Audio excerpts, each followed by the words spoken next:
ನಮಸ್ಕಾರ. ಕನ್ನಡ ಒನ್ಗೆ ಸ್ವಾಗತ. ನಾನು ನಿಮ್ಮ ಭಾಗ್ಯನಾರಾಯಣ ಬೊಗ್ಗವರಪು. ಕೇರಳದ ಕೋಳಿಕೋಡ್ನ ದೀಪಕ್ ಅನ್ನುವಂತಹ ವ್ಯಕ್ತಿ, 42 ವರ್ಷದ ವ್ಯಕ್ತಿ ಆತ್ಮಹತ್ಯೆ ಮಾಡ್ಕೊಂಡಲ್ಲ. ಆ ಪ್ರಕರಣದಲ್ಲಿ ನ್ಯಾಯ ಸಿಗುತ್ತಾ ಅನ್ನುವಂತಹ ಪ್ರಶ್ನೆಗಳನ್ನ ಇಡೀ ದೇಶನೇ ಕೇಳ್ತಿದೆ. ಕೇರಳ ಮಾತ್ರ ಅಲ್ಲ, ಈ ಪ್ರಕರಣದಲ್ಲಿ ವಿಶೇಷತೆ ಅಂದ್ರೆ ವಿಶೇಷತೆ ಏನು ಅಂದ್ರೆ, ಜನ ಧರ್ಮಾಧಾರಿತವಾಗಿ ಯೋಚನೆ ಮಾಡದೆ ಧರ್ಮ ಯಾವುದಾದ್ರೇನು ಮಾನವೀಯತೆ ಮುಖ್ಯ ಅಂತ ಮೆರೆದಿರುವಂತಹ ಒಂದು ಪ್ರಕರಣ ಇದು. ಅದರಲ್ಲೂ ಕೇರಳದಲ್ಲಿ ಇದು ಆಲ್ಮೋಸ್ಟ್ ನಾರ್ಮಲ್ ಆದರೂ ಸಹ ಈ ಮಟ್ಟಕ್ಕೆ ಮುಸ್ಲಿಂ ಸಮುದಾಯದ ಹೆಣ್ಣು ಮಗಳಿಂದ ಹಿಂದೂ ಸಮುದಾಯದ ಒಬ್ಬ ವ್ಯಕ್ತಿ ಸಾವಿಗೀಡಾಗಿದ್ದಾನೆ ಅಂತ ಇಡೀ ಮುಸ್ಲಿಂ ಸಮುದಾಯ ಆ ಹೆಣ್ಣು ಮಗುವಿನ ವಿರುದ್ಧ ಅಥವಾ ಆ ಹುಡುಗಿಯ ವಿರುದ್ಧ ರೊಚ್ಚಿಗೆದ್ದಂತೆ ರೊಚ್ಚಿಗೆದ್ದಂತೆ ಸರ್ಕಾರದ ಮೇಲೆ ಒತ್ತಡ ಹಾಕಿ ಆಕೆ ಬಂಧನ ಆಗೋಗಿ ನೋಡ್ಕೊಂಡ್ರು. ಈಗ ಅವಳಿಗೆ ಶಿಕ್ಷೆ ಆಗಬೇಕು ಅನ್ನುವಂತಹ ಒತ್ತಾಯವನ್ನ ಮಾಡ್ತಾ ಇದ್ದಾರೆ. ಸೊ ಈ ಪ್ರಕರಣ ನಿಮ್ಗೆ ಗೊತ್ತೇ ಇರುತ್ತೆ, ಆದ್ರೂ ಸಹ ಸಂಕ್ಷಿಪ್ತವಾಗಿ ವಿವರಿಸಿ ಕೊನೆಗೂ ಆಕೆ ಬಂಧನ ಆಗಿದೆಯಲ್ಲ, ಆ ಹಿನ್ನೆಲೆಯಲ್ಲಿ ಏನೆಲ್ಲ ನಡೀತು ಅನ್ನೋದನ್ನ ತಿಳಿಸುವಂತಹ ಪ್ರಯತ್ನವನ್ನು ಮಾಡ್ತೀನಿ. ಜನವರಿ 16ನೇ ತಾರೀಕು ಒಂದು ರೀಲ್ಸ್ ಒಂದು ರೀಲ್ಸ್ ಇಡೀ ಕೇರಳದಲ್ಲಿ ವೈರಲ್ ಅಂದ್ರೆ ವೈರಲ್ ಆಗುತ್ತೆ, ಸಿಕ್ಕಾಪಟ್ಟೆ ವೈರಲ್ ಆಗುತ್ತೆ. ಅದನ್ನ ಶಿಮ್ಜಿತಾ ಮುಸ್ತಫಾ ಅನ್ನುವಂತಹ 35 ವರ್ಷದ ಮಹಿಳೆ ಹರಿಬಿಡ್ತಾಳೆ. ಏನಿದೆ ಆ ವಿಡಿಯೋದಲ್ಲಿ ಅಂದ್ರೆ, ಆಕೆ ಬಸ್ಸಲ್ಲಿ ಪ್ರಯಾಣ ಮಾಡ್ತಿದ್ದಾಳೆ. ಆಕೆಯ ಮುಂದುಗಡೆ ಒಬ್ಬ ವ್ಯಕ್ತಿ ನಿಂತಿದ್ದಾನೆ. ಆತನ ಹೆಸರೇ ದೀಪಕ್ ಯು ಅಂತ. ಆತ ಟೆಕ್ಸ್ಟೈಲ್ ಕಂಪನಿಯಲ್ಲಿ ಕೆಲಸ ಮಾಡ್ತಿರ್ತಾನೆ. 42 ವರ್ಷ ವಯಸ್ಸು. ಆತ ದಿನ ಬಸ್ಸಲ್ಲೇ ಹೋಗಿ ಬರೋದಂತೆ. ಈ ವಿಡಿಯೋದಲ್ಲಿ ಏನಿದೆ ಅಂತಂದ್ರೆ, ಮೊದಲಿಗೆ ವಿಡಿಯೋ ಸೆಲ್ಫಿ ವಿಡಿಯೋ, ಈ ಮಹಿಳೆ ತೆಗೆದಿರುವಂತಹ ಸೆಲ್ಫಿ ವಿಡಿಯೋ. ಅದು ಆ ಮಹಿಳೆ ಯಾರು ಅನ್ನೋದನ್ನ ಒಂದಷ್ಟು ವಿವರಗಳನ್ನು ಮತ್ತೆ ಕೊಡ್ತೀನಿ.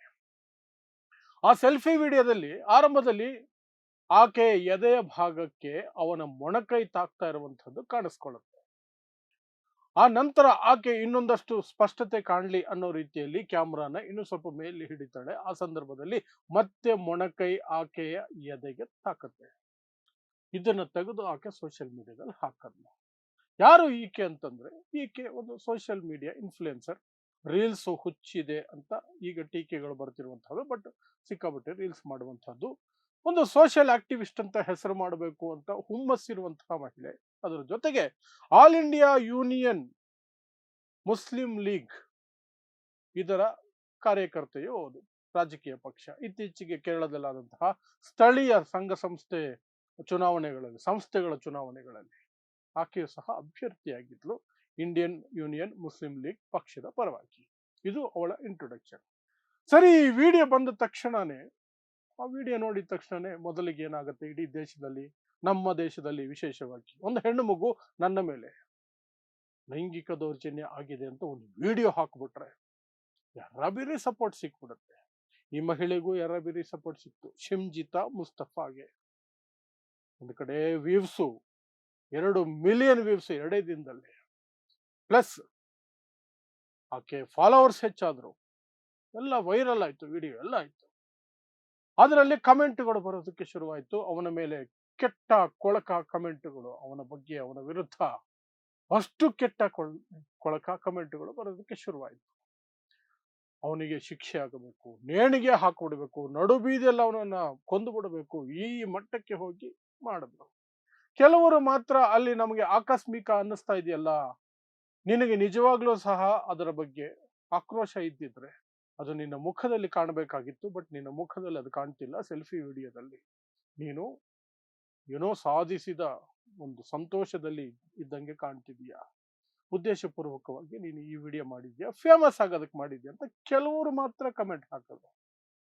ಆದ್ರೆ ಮೆಜಾರಿಟಿ ಅವನನ್ನ ಟೀಕಿಸಿ, ಅವನ ಕುಟುಂಬವನ್ನ ಟೀಕಿಸಿ, ಅವನ ಬೆಳವಣಿಗೆಯನ್ನ, ಅವನ ತಂದೆ ತಾಯಿಯನ್ನ, ಹಾಗೆ ಹೀಗೆ ಅಂತ ವಯಸ್ಸಾದ ತಂದೆ ತಾಯಿಯನ್ನು ಸಹ ಟೀಕೆಯನ್ನ ಮಾಡೋದು.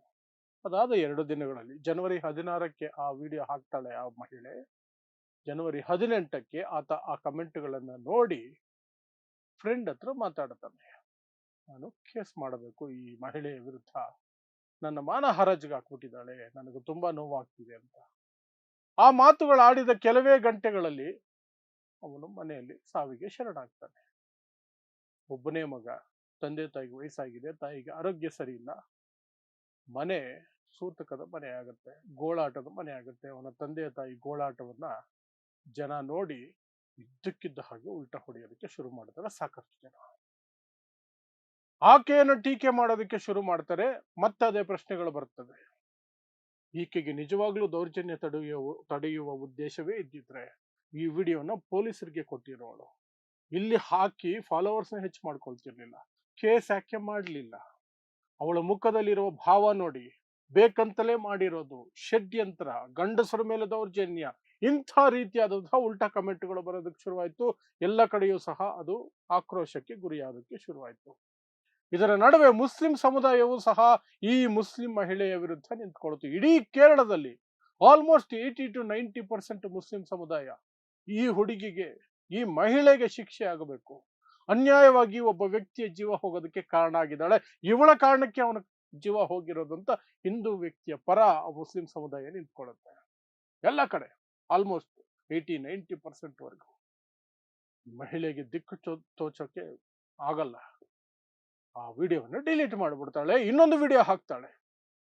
ಇನ್ನೊಂದು ವಿಡಿಯೋ ಹಾಕಿ ಅವನು ಮಾಡಿದ ಕರ್ಮಕ್ಕೆ ಅವನು ಅನುಭವಿಸಿದ್ದಾನೆ, ಅವನು ತಪ್ಪು ಮಾಡಿದ್ದಾನೆ, ಹಾಗಾಗಿ ಅವನು ಪಶ್ಚಾತ್ತಾಪದಲ್ಲಿ ಜೀವ ಬಿಟ್ಟಿದ್ದಾನೆ ಅಂತ ಬೇರೆ ಹಾಕ್ಬಿಡ್ತಾಳೆ. ಅದು ಇನ್ನೂ ಜನರನ್ನ ಕೆರಳಿಸ್ಬಿಡುತ್ತೆ. ಒಂದು ಕಡೆ ತಂದೆ ತಾಯಿ ಅಳ್ತಾ ಇರುವ, ಗೋಳಾಡ್ತಿರುವಂತಹ ವಿಡಿಯೋಗಳು, ಇನ್ನೊಂದು ಕಡೆ ಈಕೆ ಈ ರೀತಿ ಹಾಕಿದ ಹೊಸ ವಿಡಿಯೋ. ಎರಡರಿಂದ ಇನ್ನೂ ತಾಳ್ಮೆ ಕಳ್ಕೊಂಡ್ಬಿಡ್ತಾರೆ ಜನ. ದೊಡ್ಡ ಮಟ್ಟದಲ್ಲಿ ಆಕ್ರೋಶ ಮತ್ತು ಒತ್ತಡ ಸರ್ಕಾರದ ಮೇಲೆ. ಬಂಧನ ಆಗಲೇಬೇಕು, ಅವಳ ಮೇಲೆ ಕೇಸ್ ಆಗಬೇಕು, ಅವಳಿಗೆ ಶಿಕ್ಷೆ ಆಗಬೇಕು ಅಂತ ಆಕೆ ತಲೆ ಮರೆಸ್ಕೊಂಡ್ಬಿಡ್ತಾಳೆ. 3-4 ದಿನ ಕಣ್ಣಿಗೆ ಕಾಣಿಸಲ್ಲ. ಆ ನಂತರ ಯಾರೋ ಸಂಬಂಧಿಗಳ ಮನೆಯಲ್ಲಿ ಮೊನ್ನೆ ಅರೆಸ್ಟ್ ಆಗಿದ್ದಾಳೆ. ನಿನ್ನೆ ಕೋರ್ಟ್ಗೆ ಪ್ರೊಡ್ಯೂಸ್ ಮಾಡಿದ್ದಾರೆ. ಕೋರ್ಟಲ್ಲಿ 14 ದಿನಗಳ ಕಸ್ಟಡಿಗೆ ಕೊಟ್ಟಿದ್ದಾರೆ, ಜುಡಿಷಿಯಲ್ ಕಸ್ಟಡಿಗೆ. ಬೇಲ್ ಸಿಕ್ಕಿಲ್ಲ ಆಕೆಗೆ. ಆತ್ಮಹತ್ಯೆಗೆ ಪ್ರಚೋದನೆ ಕೊಟ್ಟಿದ್ದಾಳೆ ಅನ್ನುವಂತಹ ಕೇಸನ್ನು ಆಕೆ ಮೇಲೆ ಹಾಕಿ ಈಗ ಆಕೆಯನ್ನ ಜೈಲಲ್ಲಿ ಕೂರಿಸಿದ್ದಾರೆ. ಸೊ ಇಲ್ಲಿ ನಾವು ಆ ವಿಡಿಯೋ ನಿಮಗೆ ಪ್ಲೇ ಮಾಡೋಕ್ಕಾಗಲ್ಲ, ಬೇಡ. ಆದರೆ ಆ ವಿಡಿಯೋದಲ್ಲಿ ಇರುವಂತಹದನ್ನ ನೋಡೋದಾದ್ರೆ ನಿಮಗೆ ಒಂದು ಸ್ಪಷ್ಟತೆ ಸಿಗುತ್ತೆ. ಮೊದಲನೇ ಟಚ್ ಆಕಸ್ಮಿಕ, ಎರಡನೇದು ಏನೂ ಹೇಳಕ್ಕಾಗೋದಿಲ್ಲ. 2 ಬಾರಿ ಟಚ್ ಆಗಿದ್ದು ನಾನು ಆರಂಭದಲ್ಲೇ ಹೇಳಿದೆ. ಆದರೆ ಆ ಮಹಿಳೆ ನಡ್ಕೊಂಡಂತ ರೀತಿ ಇತ್ತಲ್ಲ, ಆ ವಿಡಿಯೋ ತೆಗೆಯುವಾಗ ಆಕೆ ಮುಖದಲ್ಲಿದ್ದಂತಹ ಭಾವದ ಬಗ್ಗೆ ಜನ ಮಾತಾಡಿದಾರಲ್ಲ, ಅದಂತೂ ಸ್ಪಷ್ಟವಾಗಿ ಕಾಣ್ತಾ ಇತ್ತು. ಆಕೆಗೆ ಒಂದು ಖುಷಿ ಇತ್ತು, ಏನೋ ಒಂದು ಕಂಟೆಂಟ್ ಸಿಕ್ಬಿಟ್ಟಿದೆ, ತನ್ನ ರೀಲ್ಗೆ ಹೊಸ ಕಂಟೆಂಟ್ ಸಿಕ್ಕಿದೆ, ಇದು ವೈರಲ್ ಆಗುತ್ತೆ, ನನ್ನ ವ್ಯೂಸ್ ಜಾಸ್ತಿ ಆಗುತ್ತೆ, ನನ್ನ ಫಾಲೋವರ್ಸ್ ಜಾಸ್ತಿ ಆಗ್ತಾರೆ ಅನ್ನುವಂಥದ್ದು ಆಕೆಯಲ್ಲಿ ಸಿಕ್ಕಾಪಟ್ಟೆ ಇತ್ತು. ಆಕೆಗೆ ಯಾವ ಮುಜುಗರನೂ ಆ ಮುಖದಲ್ಲಿ ಕಾಣ್ತಿರ್ಲಿಲ್ಲ. ಮತ್ತು ಅವನಿಗೆ ಶಿಕ್ಷೆ ಆಗಬೇಕು, ಇದು ತಪ್ಪು ಮಾಡಿದಾನೆ, ನಾನು ಕೇಸ್ ಹಾಕ್ತೀನಿ, ಇವನನ್ನು ಪೊಲೀಸರಿಗೆ ಹಿಡ್ಕೊಡ್ತೀನಿ, ಅಥವಾ ಇಲ್ಲಿರೋ ಜನಕ್ಕಾದ್ರೂ ಹೇಳ್ತೀನಿ, ಏನೂ ಮಾಡಲಿಲ್ಲ, ಮಾಡೋ ಮನಸ್ಸು ಇರಲಿಲ್ಲ. ಅವಳಿಗೆ ಆ ವಿಡಿಯೋ ಬೇಕಿತ್ತು, ವಿಡಿಯೋ ಸಿಕ್ತು, ಅದನ್ನು ವೈರಲ್ ಮಾಡಿದ್ಲು.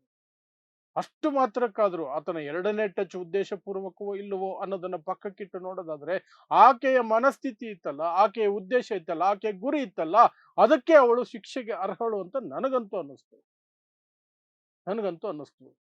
ಇಲ್ಲದೆ ಹೋದ್ರೆ ಅಕ್ಕಪಕ್ಕ ಜನರಿಗೆ ಹೇಳ್ಬೋದಾಗಿತ್ತು, ಕಂಡಕ್ಟರ್ಗೆ ಹೇಳ್ಬೋದಾಗಿತ್ತು, ಪೊಲೀಸ್ ಸ್ಟೇಷನ್ಗೆ ಹೇಳ್ಬೋದಾಗಿತ್ತು, ಕಂಪ್ಲೇಂಟ್ ಕೊಡಬಹುದಾಗಿತ್ತು, ಪೊಲೀಸರು ಕೊಡಬಹುದಾಗಿತ್ತು. ವಿಡಿಯೋ ಯಾರಿಗೂ ಕೊಟ್ಟಿಲ್ಲ, ಏನು ಮಾಡಿಲ್ಲ. ಜಸ್ಟ್ ತನ್ನ ಅಕೌಂಟ್ ಅಲ್ಲಿ, ತನ್ನ ಇನ್ಸ್ಟಾಗ್ರಾಮ್ ಅಲ್ಲಿ ಹಾಕೊಂಡು ವ್ಯೂಸ್ ಮಾಡ್ಕೊಂಡ್ಲು ಅಷ್ಟೇ. ಸೊ ಇದಿಷ್ಟು ಕೇರಳದಲ್ಲಿ ನಡೆದಂಥದ್ದು. ಯಾಕೆ ವಿಶೇಷ ಅಂದ್ರೆ, ಮುಸ್ಲಿಂ ಸಮುದಾಯದ ಹೆಣ್ಣು ಮಗಳು ಅನ್ನೋ ಕಾರಣಕ್ಕೆ ಅಲ್ಲಿ ಯಾರೂ ಸಹ ಆಕೆಯ ಪರ ನಿಲ್ಲಿಲ್ಲ. ಮುಸ್ಲಿಂ ಸಮುದಾಯದ ಯಾರೂ ಸಹ ಆಲ್ಮೋಸ್ಟ್ ಕೆಲವು ಬೆರಳೆಣಿಕೆ ಜನರನ್ನ ಬಿಟ್ರೆ ಆಕೆಯ ಪರ ನಿಲ್ಲಲೇ ಇಲ್ಲ. ಧರ್ಮಾತೀತವಾಗಿ ಈ ಒಂದು ಪ್ರಕರಣವನ್ನು ನೋಡಿದ್ದಾರೆ. ಆ ಮಹಿಳೆ ಯಾವ ಜಾತಿ ಧರ್ಮ ಆದ್ರೇನು, ಆ ವ್ಯಕ್ತಿ, ಸತ್ತ ವ್ಯಕ್ತಿ ಜಾತಿ ಧರ್ಮ ಯಾವ್ದಾದ್ರೂ ಪರವಾಗಿಲ್ಲ, ಆದ್ರೆ ಇಲ್ಲಿ ನ್ಯಾಯ ಮುಖ್ಯ. ಒಂದು ಜೀವ ಹೋಗಿದೆ, ಅದೇ ನಮಗೆ ಸಂಕಟ ಕೊಡ್ತಿರೋದು ಅನ್ನುವಂಥ ರೀತಿಯಲ್ಲಿ ಇಡೀ ಪ್ರಕರಣವನ್ನ ಕೇರಳ ಹ್ಯಾಂಡಲ್ ಮಾಡಿತು. ಅಲ್ಲಿನ ಪೊಲೀಸರು ಸಹ ಅದನ್ನು ಗಂಭೀರವಾಗಿ ಪರಿಗಣಿಸಿ ಕೇಸ್ ಹಾಕಿ ಅರೆಸ್ಟ್ ಮಾಡೋ ಕೆಲಸವನ್ನು ಸಹ ತುಂಬಾ ಸೀರಿಯಸ್ ಆಗಿ ಮಾಡಿದ್ದಾರೆ. ಹಾಗಾಗಿ ನಿಮ್ಗೆ ಕೇಳೋಣ ಅಂತ ಕೇಳ್ಕೊಂಡೆ. ಸೊ ನೋಡ್ತಾ ಇರಿ ಸಮಾಜಕ್ಕಾಗಿ ಕನ್ನಡ 1 ನ್ಯೂಸ್. ನಮಸ್ಕಾರ.